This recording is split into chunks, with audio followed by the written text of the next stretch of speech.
نماز کی کوالٹی کو بہتر سے بہتر بنانے کے لیے نماز کے تمام مشتملات اجزاء پر محنت کرنی بہت ضروری ہے۔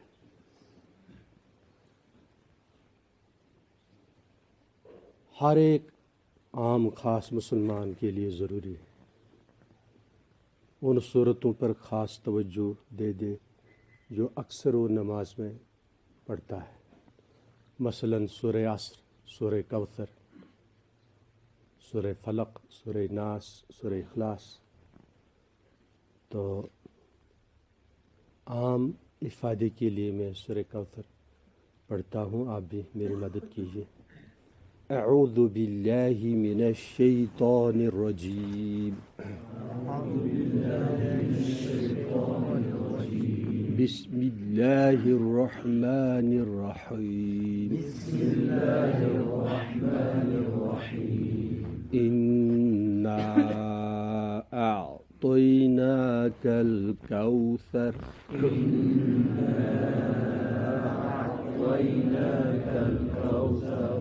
فصل لربک وانحر،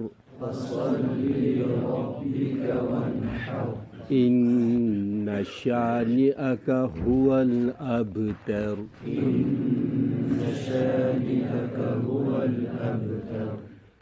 انا اعطیناک،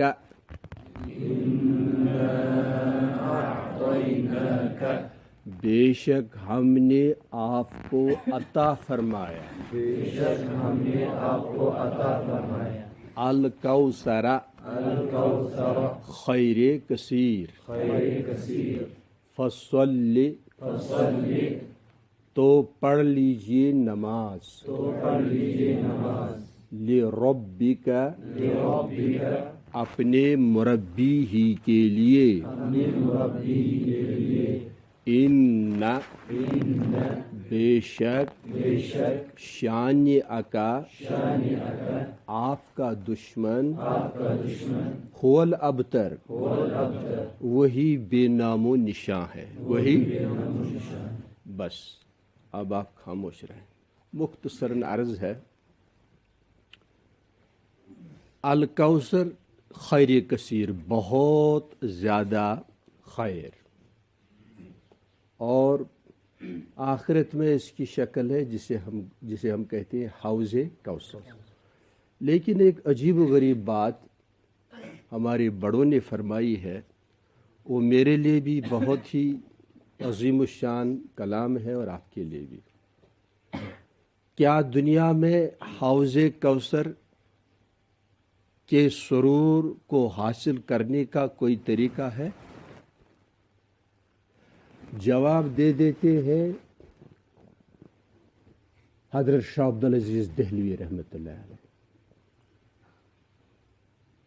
جن کے بارے میں علامہ انور شاہ صاحب کشمیری رحمۃ اللہ علیہ نے فرمایا ہے کہ اگر ان کی تفسیر پوری ہو جاتی تو امت کی طرف سے تفسیر قرآن کا حق ادا ہوتا۔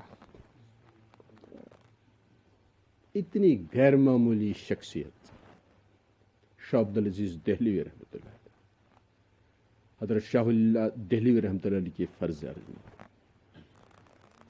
تو وہ فرماتے ہیں کہ اس کی صورت ہے دنیا میں بہترین نماز، جو بہترین نماز پڑھتا ہے دنیا میں، اگر پیراڈائز، جنت کا کوئی منظر کوئی دیکھنا چاہے، چکھنا چاہے، تو وہ ہے نماز کی کوالٹی بڑھائے۔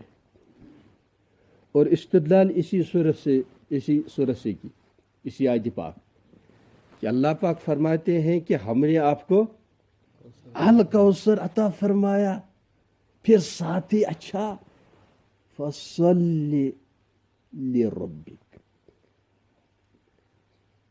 سما گیا۔ مجھے لگتا ہے کسی اور مفسر نے ایسا نہیں فرمایا ہے۔ غیر معمولی سمجھ لیجیے اللہ کا فضل تھا اس خاندان پر۔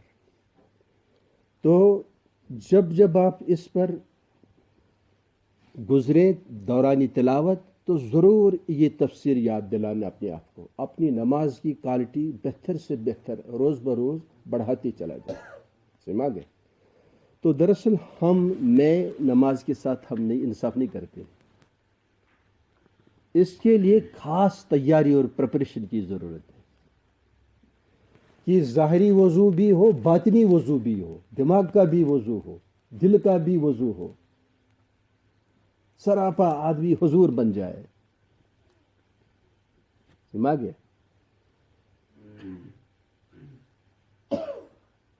وہ ڈاکٹر صاحب نے اس قسم کا شعر فرمایا ہے، تیری نماز بے حضور تیرا امام، تیری نماز پتہ کیا ہے وہ،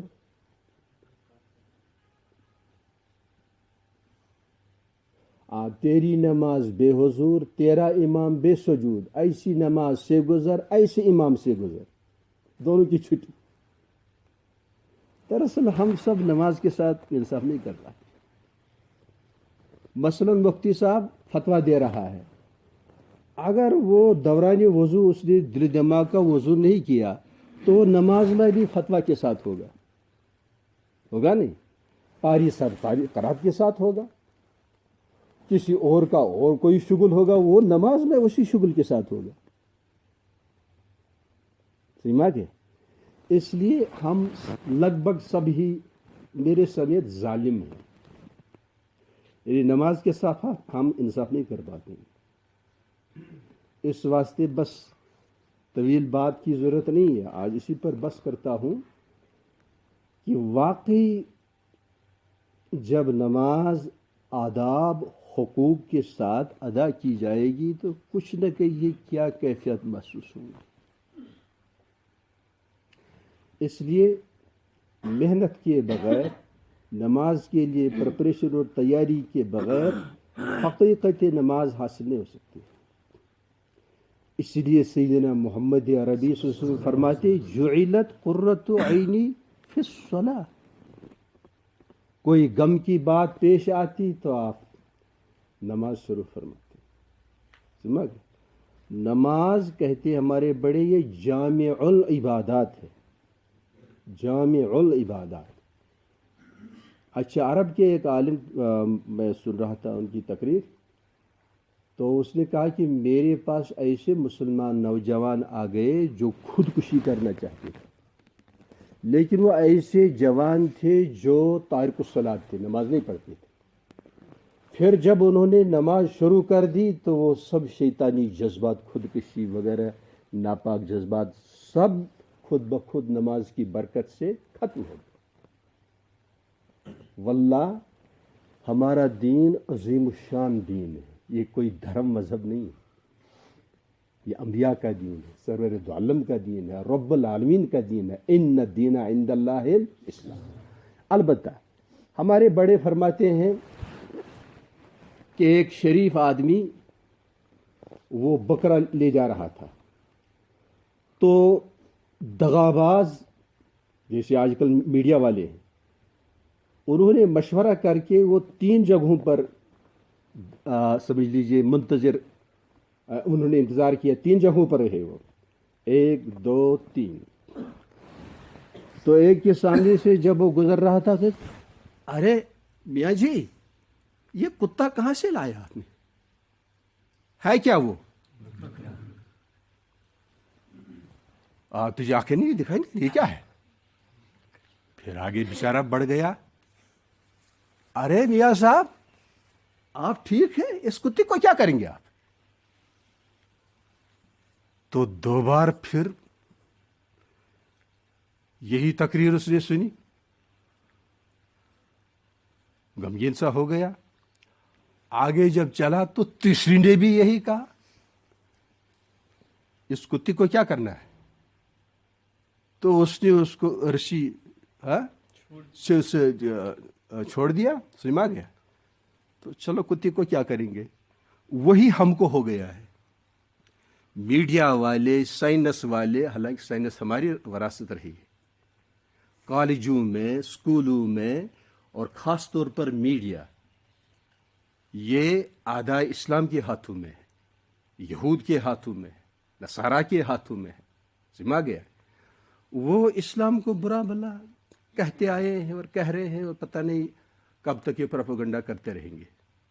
ہمارا ایمان کمزور ہو چکا ہے، ہم متاثر ہو چکے ہیں، سما گئے۔